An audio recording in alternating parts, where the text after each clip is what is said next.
Boa tarde e bem-vindos uma vez mais ao Check-in Tourism, podcast e o podcast da Escola de Hotelaria e Turismo de Porto. Hoje é com enorme gosto que temos aqui connosco, uma vez mais, a nossa nómada entre montanhas, a professora Olga Cavaleiro. Olá, Olga, tudo bem? Olá. Muito obrigado pela tua disponibilidade, que sei que não é muita, em concedermos mais uma entrevista. Já agora é uma novidade. Pela primeira vez temos uma convidada que vem 2 vezes ao nosso podcast, portanto, obrigado por dar-nos uma segunda oportunidade. Mas, como habitualmente, eu gostava de começar por perguntar se podes partilhar connosco, e em função das tuas obras mais recentes, que falaremos mais para a frente, assim, algumas curiosidades durante esse teu processo de investigação gastronómica. Ora então, bom dia a todos. É sempre um gosto para já estar na Escola do Porto e estar contigo também e conversar. Eu gostava de partilhar assim, de repente, e tendo em conta aquilo que é o meu trabalho de investigação e de viagem, porque o termo viagem é mesmo muito importante, porque nós, quando começamos uma viagem, começamos num ponto de partida e depois vamos fazendo, às vezes até regressamos ao ponto de partida. Aliás, é bom que consigamos fazer isso, e quando chegamos estamos sempre com valor acrescentado. Ou seja, nós pelo caminho vamos absorvendo, vamos descascando a cebola, basicamente, mas também vamos acrescentando. E eu gosto muito desta noção de viagem, porque quando eu começo todo o meu processo num novo trabalho, eu tenho mesmo que fazer essa viagem, literalmente, por esse caminho, que é o caminho do território, que é a base sempre. Como eu dizia há pouco, eu acho que o território agarra-se a nós, não nos deixa, não nos larga e, portanto, acrescenta. E nós vamos percebendo aquilo que também queremos levar para o futuro e aquilo que queremos deixar. E no meio destas viagens todas, há sempre um assunto que eu costumo, é uma das questões fundamentais que eu abordo nas minhas aulas, que é o valor da gastronomia. Nós gostamos muito de usar a gastronomia como quase uma bandeira nacional, ou seja, é suporte da identidade nacional, é a alma do nosso povo. Levamos isso a um extremo, às vezes, identitário muito forte. E isso leva-nos a cairmos, às vezes, num erro que nos limita ao pensamento, que é nós considerarmos que a gastronomia tem de ser encarada como uma certeza cristalizada. Ou seja, que quando nós passamos pelo tal território, quando fazemos essa viagem, vamos ao encontro de algo que é bem definido, de algo que se identifica facilmente, de algo que é com determinadas características e não pode ser, digamos assim, não pode cair em derivações que lhe deem alguma incerteza. Ou seja, nós gostamos muito da certeza na gastronomia. E por isso eu ouço frequentemente as pessoas dizerem: essa não é a receita verdadeira, a receita original, a receita que verdadeiramente identifica o lugar. Ora, uma das coisas que me parece que estas minhas viagens me deram de forma muito notória é que essa certeza não existe.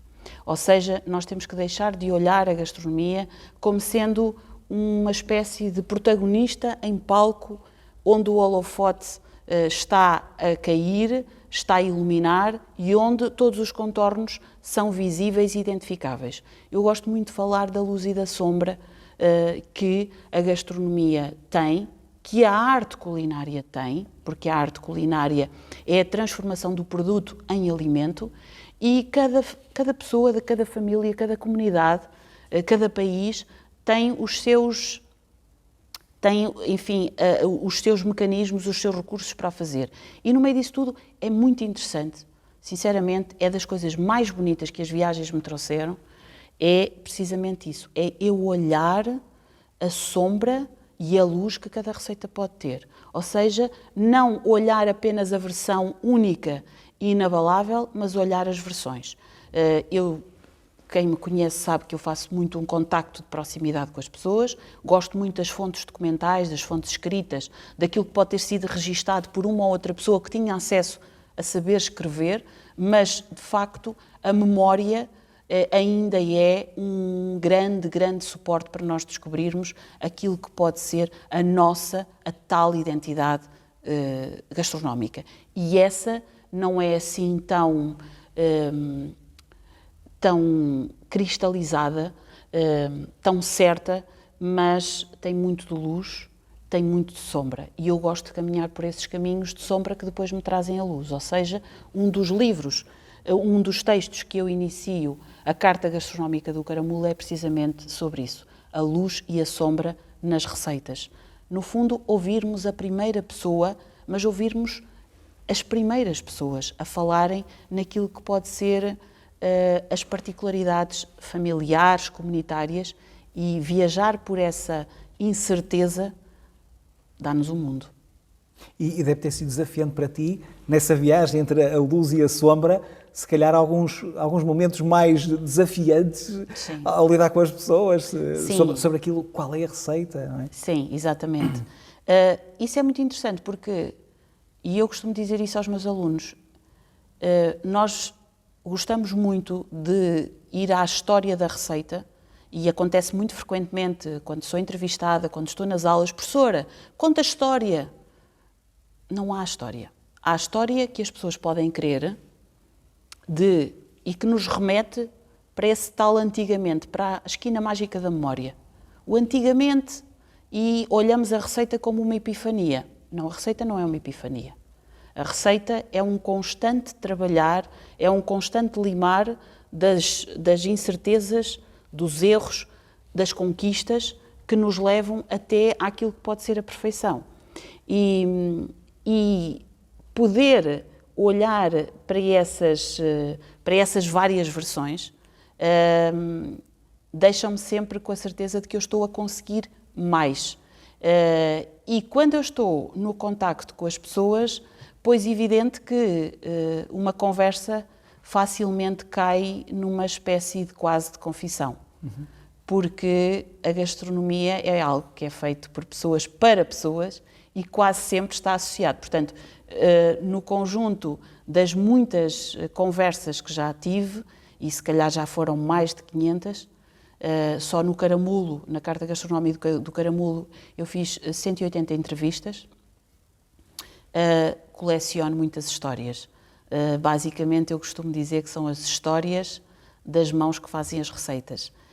Algumas estão visíveis nos livros, outras ficam para aquilo que pode ser a minha memória também, aquilo que é o repertório que eu tenho de informação e que me dá a certeza de que quando nós estudamos a gastronomia, estudamos as pessoas. Aliás, eu sou socióloga de formação e, portanto, aí vê-se sempre esse fio que vem do passado e que me leva sempre para o futuro, que é eu poder dizer que todos os trabalhos que fiz, todos eles foram feitos para acrescentar para o futuro. E, portanto, essas histórias são sempre histórias bonitas, que ficam, muitas vezes, no meu interior, mas algumas são verdadeiramente surpreendentes. Algumas são verdadeiramente surpreendentes porque as pessoas dão uma resposta. Ou seja, quantas vezes eu não estou a entrevistar a pessoa e estou-lhe a perguntar sobre uma determinada receita e depois pergunto porque é que ela não ou deixa a pessoa falar e a pessoa justifica. Ou seja, nós estamos muito habituados a ver a receita como um procedimento, um método. Os cozinheiros gostam, e para o bem e para o mal, muitas vezes ensina-se o conjunto de ingredientes, o modo de preparação e qual deve ser a apresentação. Pois eu acho que devia ser ao contrário. Porquê é que são aqueles ingredientes e não são outros? Porquê é que nós utilizamos alho e vinho e a vinha de alhos é tão importante para a gastronomia portuguesa? Porquê é que nós temos determinados procedimentos culinários? Aí nós vamos perceber o porquê das relações. Mais importante do que conhecer a história, é sempre importante conhecer as relações causais. Aquilo que relaciona a receita com as pessoas. E isso é que traz a maravilha. Depois, aquilo que eu acho que é interessante é sempre nós podermos descobrir, lá está, as razões para as coisas serem como são e para nós fazermos enchidos e, por exemplo, e chegar à conclusão que, por exemplo, a alheira é uma açorda. Isso assim, quando eu percebi a alheira é uma açorda ensacada, e aquilo para mim foi uma revelação e disse, realmente é uma açorda ensacada, maravilha. Ou seja, nós percebemos, lá está, a origem do pão, o suporte do pão. Depois é todas as histórias que nós poderemos descobrir, resgatar símbolos culinários. Estou-me a lembrar, por exemplo, num dos últimos livros, o que escrevi, decorrente de uma investigação que fiz sobre a parte rural, digamos assim, o território rural do Concelho de Coimbra, que ainda por cima é um livro que tem muito particular para mim, por estar muito próximo de casa. Pela primeira vez estive quase em casa, que ando sempre muito longe de casa, e lembro-me de que as senhoras falavam-me todas do bolo de cornos, por exemplo, e eu, bolo de cornos, assumia que seria o bolo de cornos que eu conheço, que é um pão doce. Portugal tem esta vantagem de ser muito mediterrâneo. Nós somos atlânticos, por posição, ou seja, estamos em frente ao Atlântico, não tínhamos dúvidas disso, mas depois somos muito mediterrâneos na influência pelos povos que estiveram cá e que caminharam para a Península Ibérica. E, portanto, esta vertente do pão tem uma força muito grande na nossa alimentação, é o suporte, daí ser tão interessante, por exemplo, a alheira, porque é uma açorda, é a utilização do pão. E quando as senhoras me estão a falar daquele pão doce, que é uma prática muito vulgar na parte beirã do país, e me falam do bolo de cornos, eu achei que estávamos a falar do bolo de cornos que em situações normais é em forma de quarto crescente, portanto, e a lua, isto tínhamos que recuar àquilo que é aos povos pré-agrícolas e agrícolas, que sentiam o trigo como uma benesse, como uma dádiva da Mãe Terra e do Pai Sol, e por isso a lua, muito associado aos ciclos de fertilidade femininos, era muito utilizado para fazer uns pães simbólicos, uns pães votivos, não é?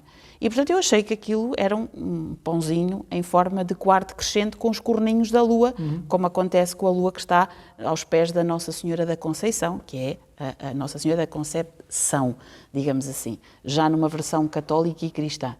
Quando dou por ela, não. Era um bolo em forma de sardão, que também tem que acaba por ter também a sua expressão na cultura popular, porque o sardão é símbolo da virilidade masculina. Por isso é que nós, na nossa cultura popular, temos muito o sardão associado à capacidade reprodutora do homem, e temos, em algumas partes do país, a utilização do sardão para designar isso mesmo. Quando as senhoras me falaram daquilo, eu achei fenomenal e eu pensei, meu Deus, temos mesmo que recuperar este bolo, não propriamente, não só pelo seu sabor, que também, lá está, a pobreza traz maravilhas.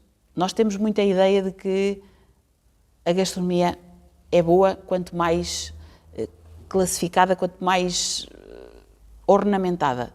A simplicidade, a falta dos ovos, a falta do leite, a necessidade de usar água, tornou um pão leve, maravilhoso, cheiroso. E quando eu pedi a uma das senhoras para fazer aquele pão, foi incrível. Foi assim, eu ver um símbolo da cultura popular à minha frente e que já ninguém se lembrava. E, portanto, aquilo foi assim uma revelação maravilhosa para mim. E no dia em que fiz a apresentação, levei esse bolo e dei por muitas pessoas a comerem o bolo por memória, porque era bom, mas por memória. Isso são coisas fabulosas. Nós podermos lembrar, lá está, não esquecer esse tal suporte que está dentro de mim, que está dentro de nós, é uma coisa maravilhosa. Muito bem. E em relação ao... Portanto, tu recentemente publicaste 2 livros, não é? O primeiro, podes partilhar o título do primeiro? O primeiro livro foi Os Caminhos Invisíveis da Cozinha de Coimbra. Um livro muito, muito interessante, na minha opinião. Ainda também sou suspeita, que fui eu que o escrevi, mas é muito interessante, sabes porquê? Porque é um livro que tem muita história da alimentação. Por Coimbra, porque foi uma cidade importante, hoje não será tanto em termos do contexto nacional, mas foi muito importante, então há imensa informação nos arquivos de época recuada. Nós poderemos dizer ao século XIV, século XV, século XVI, temos imensa informação do que é que se produzia, as variedades, o regimento das padeiras, que é uma coisa importantíssima. Desculpa, o regimento das padeiras? Das padeiras, sim, porque o pão, sendo um elemento tão importante na nossa alimentação, foi sempre muito regulamentado. Ou seja, quem fazia pão não o podia fazer de qualquer maneira. Era muito criterioso a utilização do cereal, a utilização do cereal para moer, a utilização dos peneiros para peneirar a farinha, para ter farelo ou não ter farelo, e depois o tamanho do pão e a qualidade do pão. Isso é algo que, por exemplo, no trabalho que eu fiz sobre o pão de Valongo, no Porto não havia nenhum regimento das padeiras. Portanto, o que demonstra que aqui não se fazia pão. Fazia-se pão fora. Mas em Coimbra há muita informação e então foi maravilhoso poder reconstruir, fazer esse mapa temporal da evolução da alimentação. Quando é que o milho entra? E é das coisas mais bonitas é nós percebermos um produto que vem da América Central, que vai para a Espanha, neste caso, e dos campos de Sevilha, é trazido para Portugal. Os primeiros ensaios são feitos nos campos de Coimbra e no Bispado do Porto, portanto, é mais ou menos simultâneo, e há uma certa discussão onde é que foi primeiro, não interessa, é mais ou menos simultâneo. E é interessante perceber, foi maravilhoso descobrir, isso é possível de entender pela forma como os documentos históricos mostram isso, a forma como o trigo e o centeio deixam de ser centrais e passa a ser o milho. Porquê? Por uma razão muito simples. Os campos do Mondego, úmidos, nós temos uma umidade, assim como o norte minhoto, uma umidade brutal, campos de aluvião muito férteis, o milho semeava-se à porta da cidade. Inclusive, neste caso, até na margem direita, que hoje já é só a cidade, não é? Mas foi maravilhoso descobrir as particularidades de que isso depois trouxe, porque nós agarramos ao milho e é visível o modo como o trigo era o alimento, passa depois a ser o milho. Passa a ser o milho e transforma-se. Isso é uma revolução, chama-se mesmo a Revolução do Milho, aconteceu mesmo no Minho. Em Coimbra nunca ninguém tinha falado disso. E eu fico muito feliz porque fui buscar todas essas fontes da memória em relação aos cereais, em relação às carnes, aos animais, em relação ao vinho, à produção de vinho, em relação à produção de azeite, uma memória maravilhosa que eu consegui identificar e que hoje já está completamente passada de moda, que era a necessidade de celebrar a Nossa Senhora das Candeias, no dia 2 de fevereiro, com umas candeiazinhas feitas com cascas de caracol, maravilhoso, maravilhoso. E tudo isso foi assim uma delícia de descobrir nestes caminhos invisíveis da cozinha de Coimbra. Eu digo invisíveis porque lá está, as cozinhas de cidade são sempre difíceis. Não há nenhum investigador que consiga chegar a uma cidade e definir. Os caminhos são sempre invisíveis. Invisíveis porque o Mondego alagava tudo também. E, portanto, quando ele foi controlado e domesticado, deixou essas marcas. E, portanto, os caminhos invisíveis que, no fundo, muito interessante também, acontece em todas as cidades, caminhavam todas para o centro da cidade. E, portanto, descobrir essa alma rural, ao mesmo tempo que tem um caráter urbano, ainda por cima, bastante ligado à universidade, foi um momento de grande satisfação para mim e poder perceber que as receitas viajam. E, portanto, também ali encontramos receitas que tem muito a ver com serra, porque Coimbra é serra.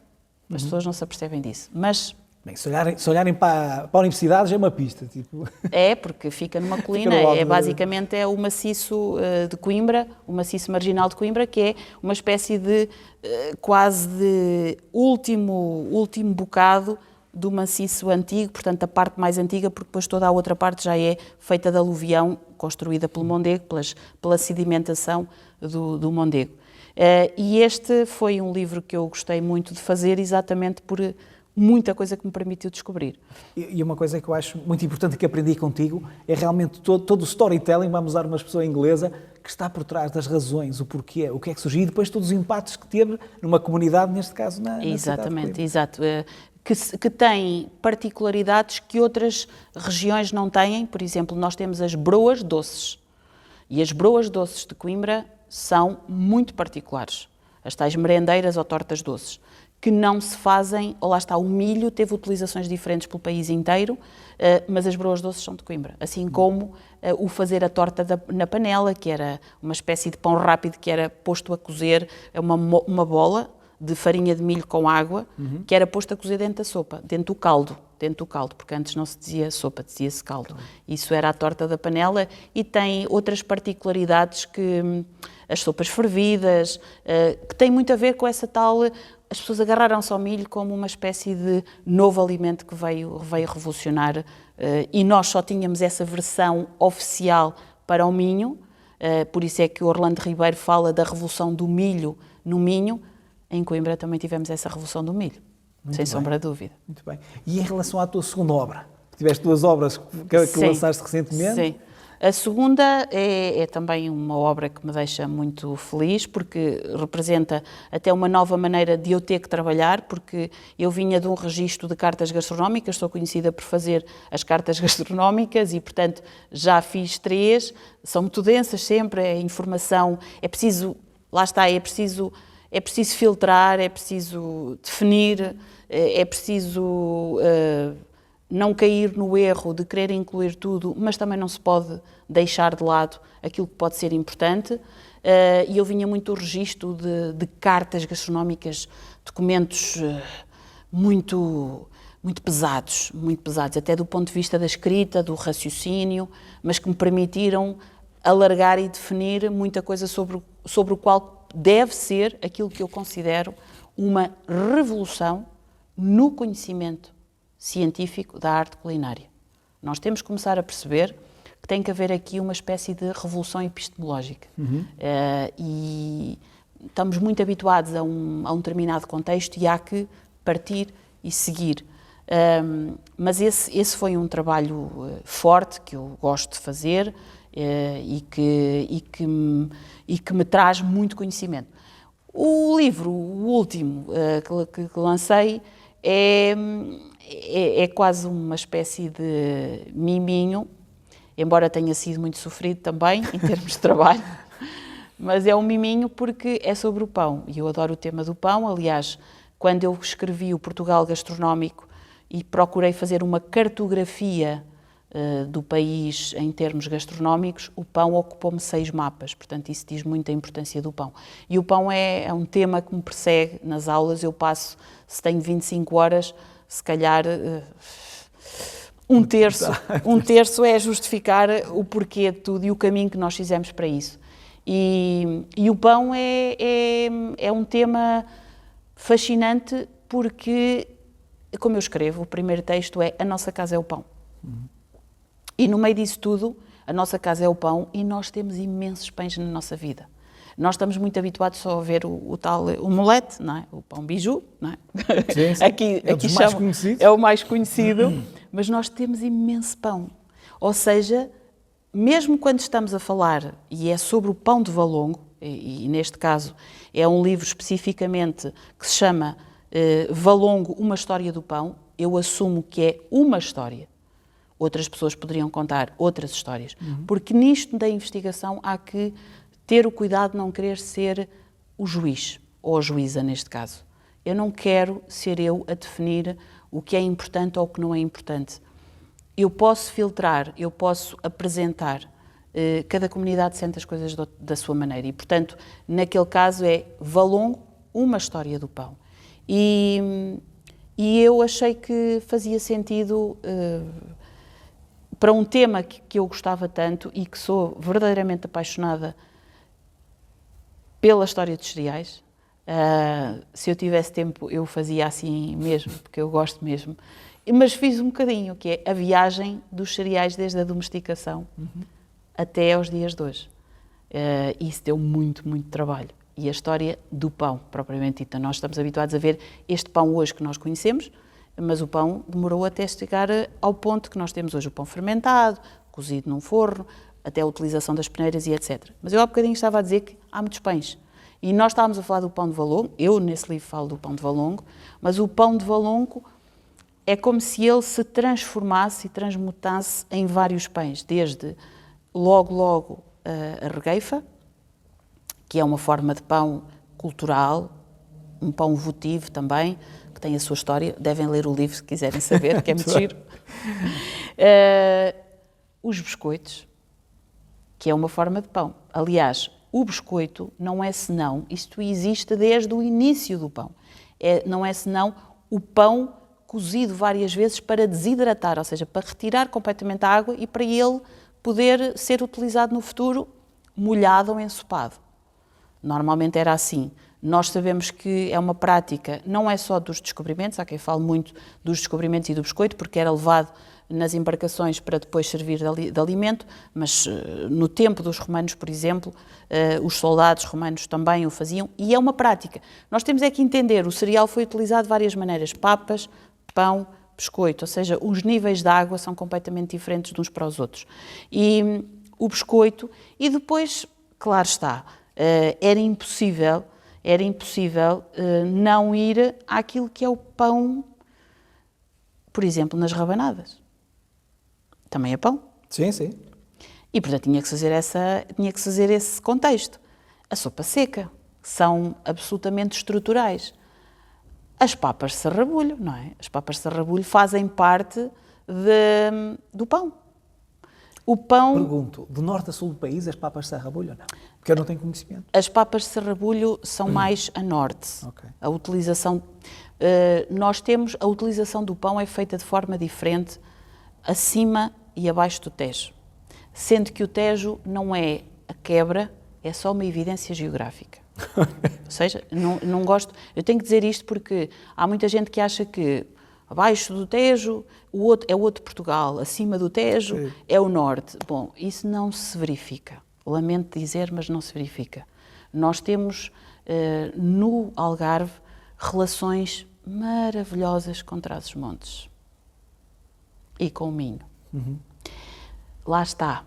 Olhar a gastronomia não como uma certeza, olhar a receita não como uma coisa firmada, como se fosse um bloco, um bloco de cimento, mas como algo que é como o xisto, tem camadas, não é?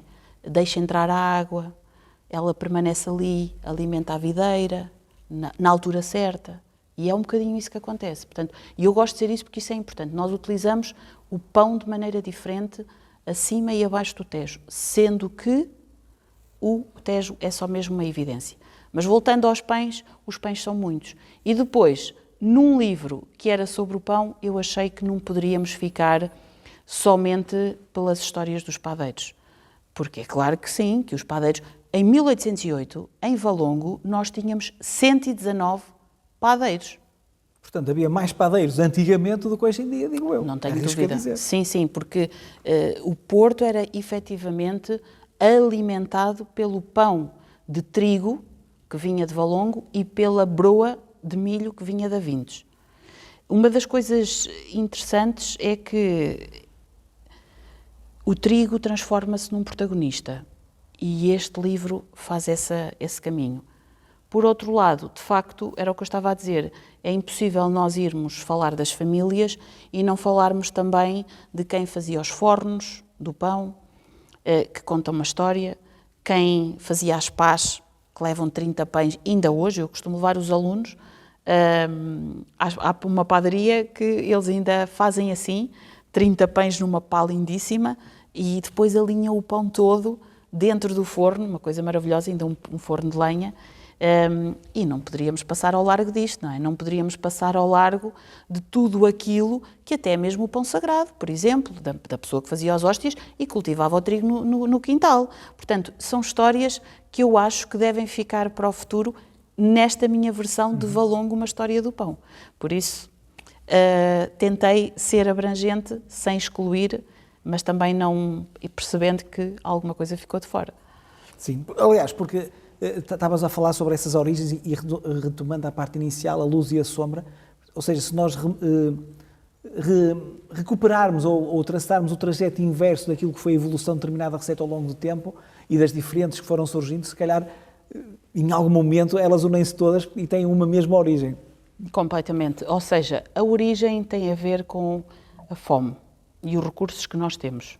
Ou seja, a fome é assim uma espécie de espada sobre a nossa cabeça. Nós hoje não temos noção disso porque temos um frigorífico, temos uma despensa, temos um supermercado mesmo na esquina e, portanto, não temos essa noção. Mas a fome foi sempre uma forma de nos obrigar a caminhar para um caminho. E nós somos mediterrâneos, portanto, aí não há como negar o recurso aos cereais para depois criarmos todo o lastro. As sopas eram as sopas ensopadas no caldo, não é? As açordas, as migas, as papas, os cuscos, ou seja, nós não temos noção de que realmente as coisas... aliás, há uma coisa interessante que é, e tu agora falaste aí numa coisa gira, que é, muitas vezes as pessoas têm ideia de que a receita viajou de um determinado país para o outro e depois andam sempre à guerra. Mas quem é que copiou quem, não é? Foram vocês que foram ver o que é que nós fazíamos, ou nós fomos buscar não sei o que à Índia, ou quando estivemos na China, ou quando estivemos não sei aonde. Às vezes as coisas não são assim. Às vezes as coisas são resultados iguais, acontecem em geografias diferentes, apenas e somente pelaquilo que é a característica do produto. Ou seja, quando nós dizemos que essa massa é igual àquela, ou que esta receita é igual àquela, não tem a ver com as coisas terem sido copiadas ou terem viajado. Não. Aconteceu exatamente porque tinha a ver com aquilo que nós chamamos na formação de tecnologia de produto, que é a característica do produto. Ora, se o trigo tem elasticidade, por causa do glúten, que é coisa que o centeio não tem, e o milho muito menos, então é normal que em várias partes do mundo nós tenhamos feito uma coisa simples, que é esticar a massa, que deu origem a coisas completamente diferentes. Ninguém copiou ninguém. Os eventos aconteceram de forma isolada, com resultados iguais, porque não estava dependente das pessoas, mas tinha a ver com o produto. Pois evidentemente que as pessoas, também a sua arte culinária também ajudou, mas não tem que ter a ver uma coisa com a outra. Sim. E por isso tem muito a ver com aquilo que é a característica dos recursos que nós temos à nossa volta. E quando, pela presença e pela ausência, que isso é uma coisa fundamental, que é, nós quando não temos vamos buscar. Por isso é que as distâncias nunca são impeditivas das coisas acontecerem ou circularem. Nós não tínhamos, íamos buscar o bacalhau, por exemplo, ao Atlântico Norte. Sim. Não tínhamos. Mas porquê é que era tão importante? Porquê é que o bacalhau era tão importante para nós? Se calhar, porque nós tínhamos uma técnica de o transformar tão maravilhosa que ele transformava-se num saboroso peixe. Nós hoje temos a capacidade de ter o peixe fresco em Portugal, o bacalhau, mas não queremos. Nós, basicamente, vamos buscá-lo, salgamos, secamos... Mantemos o processo e depois ancestral. demolhamos e depois é que comemos.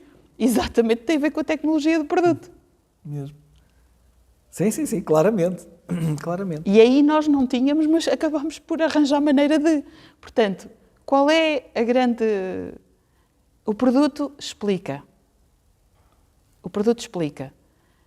A presença e a ausência determina. E o resto é a capacidade humana e daí ser tão importante, quando nós falamos de gastronomia, falarmos da arte culinária. Por isso é que os livros estão cheinhos, repletos de receitas. Cada um pode escolher a sua. É como uma senhora escreveu num livro de receitas que está neste último livro, dos Caminhos Invisíveis da Cozinha de Coimbra, que ela entrega o livro à filha em 1910, portanto já era um livro não é? E diz, este livro está muito velhinho, teve muito uso. Para mim, já não tem préstimo, mas que possas viver estas receitas com alegria e felicidade todos os dias da tua vida. Fantástico. Que grande dedicatória, que grande dedicatória. Muito bem. Olga, para terminar, eu gostava de perguntar, como escritora, qual é o principal desafio de ser escritora em Portugal? Bom, o principal desafio de ser escritora em Portugal, nunca tinha pensado nisso. Ocorreu.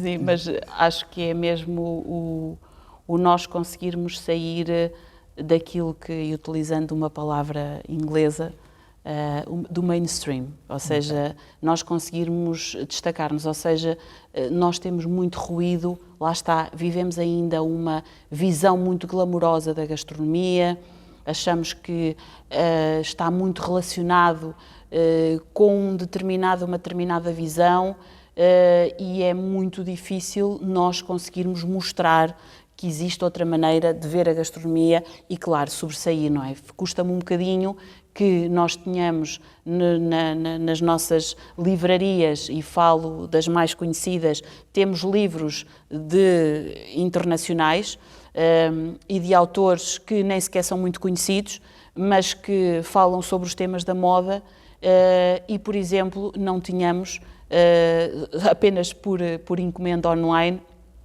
embora o último livro de Coimbra já está esgotado em 3, portanto, o que é uma coisa boa. Parabéns, então, é verdade, essa conquista. É verdade, já está esgotado em 3.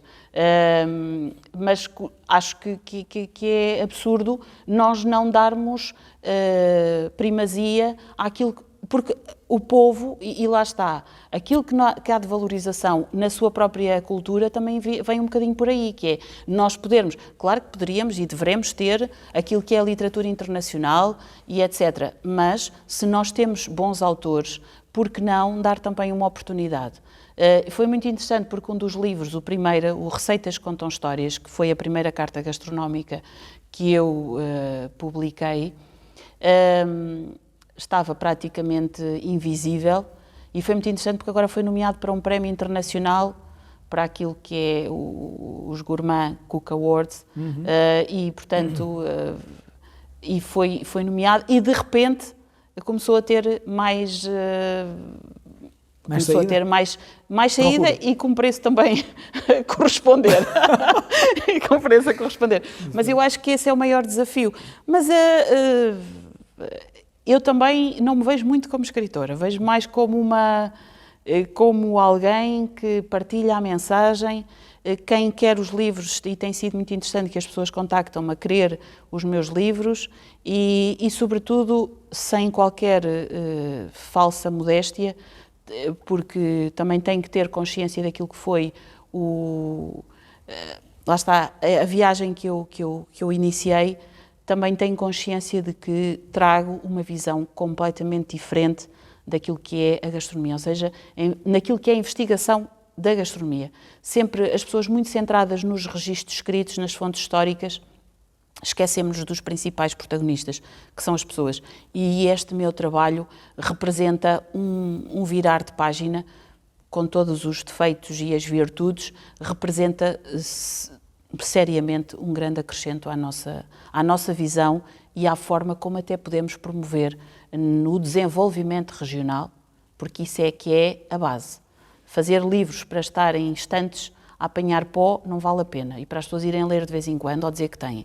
Não, eu quero fazer livros para que as pessoas possam iniciar novos projetos de turismo gastronómico, desenvolvimento de produtos, de recuperação de sementes e de variedades regionais, de ocupação do envelhecimento, de ocupação destes novos, desta nova categoria que são estes reformados, mas ainda muito jovens, não é?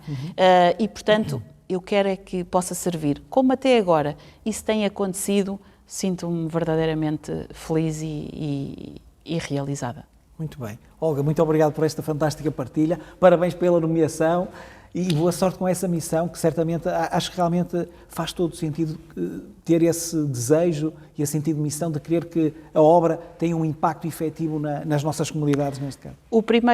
Só para terminar, o primeiro impacto tem a ver com aquilo que é a percepção das pessoas no quebrar da rotina, da minha presença, do lhes dar voz.